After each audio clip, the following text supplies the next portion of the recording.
This video demonstrates an experimental economic paradigm that can be used to show the impact of exogenously administered testosterone and the role of expectations about the hormone in human bargaining behavior. First, female students are recruited from an online database.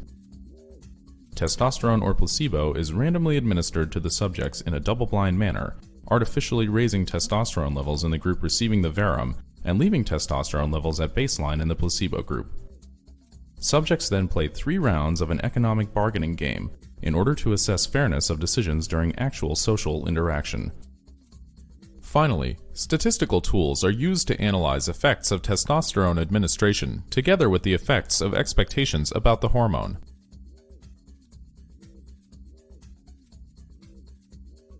The following experiment requires a considerable amount of control over the study environment. Up to 12 subjects may be present in the laboratory at the same time, and communication between subjects is strictly forbidden. Experimenter demand effects should be avoided by minimizing direct personal contact with the participants. Finally, anonymity should always be explicitly assured to reduce effects of social desirability.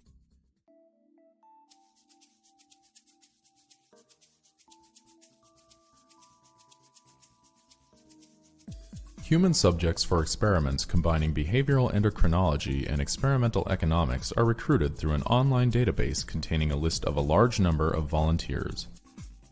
From this list, only women who have not previously participated in similar studies are contacted.